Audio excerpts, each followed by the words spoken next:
आज Doubtnut app download करें। Doubtnut पर अपने सभी गणित, रसायन विज्ञान, भौतिक विज्ञान और जीव विज्ञान के डाउट्स का करो सफाया। बस प्रश्न की फोटो खींचो, एक ही प्रश्न को क्रॉप करो और तुरंत वीडियो सोल्यूशन पाओ। अभी डाउनलोड करें। हेलो फ्रेंड, इस प्रश्न में हम पूछा गया खेलों के मिश्रित संबंध में अधिकतम धारा कब प्राप्त होती है। तो हम इसको इस प्रकार से जो है समझ सकते हैं।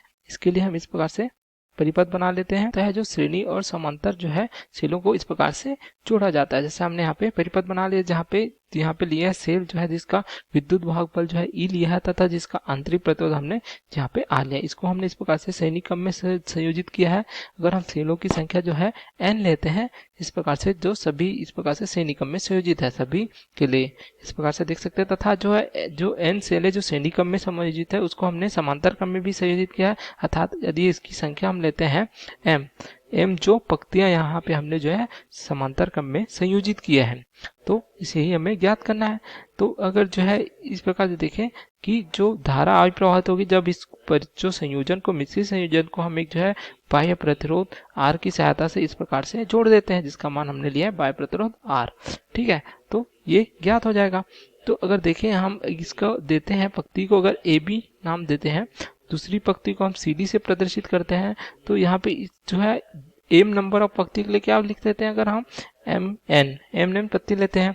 तो अगर AB के लिए देखें तो AB के लिए क्या है, कुल विद्युत वाहक बल हम क्या लिख सकते हैं, बराबर ये हो जाएगा। यहाँ पे कितने जो है सेल उपयोग किया हमने n, तो तथा एक सेल का विद्युत वाहक बल E है, तो क्या हो जाएगा n गुणित E। उसी प्रकार अगर देखें हम कि पंक्ति AB के लिए आंतरिक प्रतिरोध क्या हो जाएगा, ये हो जाएगा, अगर एक जो है सेल का जो आंतरिक प्रतिरोध R है तो n कितना हो जाएगा, जो n सेल है इसके लिए nr हो जाएगा। ठीक है, इस प्रकार से प्राप्त हो जाता है। अगर उसी प्रकार देखें हम यदि कि जो है CD के लिए क्या होगा, कुल विद्युत वाहक बल वही होगा जो हमें जो है AB के लिए प्राप्त हो रहा है, अर्थात n गुणित, क्योंकि यहाँ भी n सेलों को जो है श्रेणी क्रम में जोड़ा गया है। तो इसी प्रकार अगर mn के लिए भी देखें तो n पंक्ति के लिए mn पंक्ति के लिए, तो इसके लिए भी विद्युत वाहक बल, क्योंकि श्रेणी क्रम में जो है सभी विद्युत वाहक बल जो है बराबर होते हैं, तो ये हमें इस प्रकार से प्राप्त हो जाएगा।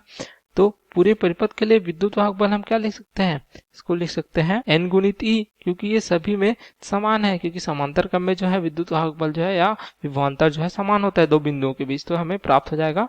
देख सकते हैं हम इस प्रकार से पूरे पंक्ति के लिए जो n तथा R। ठीक है, तो AB के लिए देखिए अगर जो है आंतरिक प्रतिरोध nr है, तो पंक्ति जो है CD के लिए क्या हो जाएगा, ये भी जो है प्रतिरोध क्या हो जाएगा, अगर आंतरिक लेते हैं तो ये भी हमें प्राप्त हो जाएगा n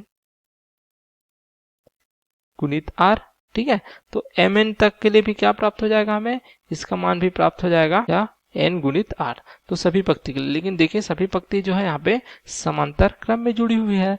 तो अगर हमें कुल प्रतिरोध जो है आंतरिक प्रतिरोध ज्ञात करना है तो क्या लिख सकते हैं हम, इसके लिए लिख सकते हैं R डैश। ठीक है, तो R डैश के लिए क्या सूत्र उपयोग करेंगे हम, ये हो जाएगा जो समांतर क्रम के लिए करते हैं, तो एक पंक्ति के लिए nr है। ठीक है, तो देख सकते हैं CD के लिए भी nr होगा।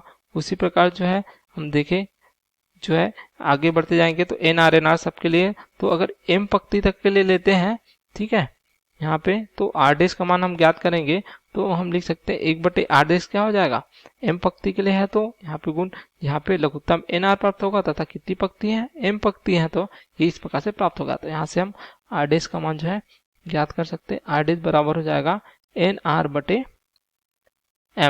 तो इस प्रकार से जो मान हमें प्राप्त हो जाएगा, R डैश का जो है कुल आंतरिक प्रतिरोध को दर्शाता है पूरे पंक्ति के लिए। यहाँ पे देखिए अब पूरे परिपथ के लिए जो है ज्ञात करना है, तो वहाँ पे बाह्य प्रतिरोध भी लिखा हुआ है। ठीक है, जो R है तो उसके साथ कुल प्रतिरोध क्या हो जाएगा, R धन R डैश, इस प्रकार से प्राप्त होगा। R डैश का मान रख देंगे तो क्या हो जाएगा nr/m। इस प्रकार से पूरे परिपथ का कुल प्रतिरोध हमें प्राप्त हो जाता है। ठीक है, अब देखिए हम पूरे परिपथ के लिए जो विद्युत वाहक बल n है तथा धारा जो है I प्रवाहित हो रही है, तो हम धारा के लिए क्या लिख सकते हैं, जो धारा होता है कुल विद्युत वाहक बल, ठीक है, जो n गुणित E है बटे जो कुल प्रतिरोध है उसका अनुपात होता है। तो कुल प्रतिरोध क्या निकालता, R धन nr/m। इस प्रकार से m पंक्ति के लिए हमने ज्ञात किया था। तो यही जो क्या प्राप्त होता है, हमें जो है धारा के लिए जो है व्यंजक प्राप्त होता है, या इसको हम इस प्रकार से भी लिख सकते हैं nme या mne r mr धन एन आर, इस प्रकार से भी लिख सकते हैं। तो यही हमें व्यंजक प्राप्त हो जाता है जो मिश्रित संयोजन के लिए धारा का होता है। इस प्रकार से हम लिख सकते हैं। तो इस प्रकार हमें जो है मिश्रित संयोजन के लिए धारा के लिए व्यंजक प्राप्त होता है।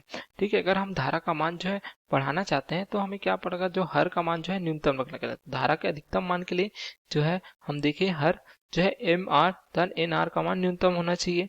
तो हम इसको इस प्रकार से भी लिख सकते हैं, यह हो जाएगा वर्गमूल एम गुणित आर ऋण एन गुणित आर वर्गमूल पूरे का वर्ग, जो ए ऋण बी पूरे का वर्ग होता है, उस प्रकार से जो समीकरण लिख सकते हैं।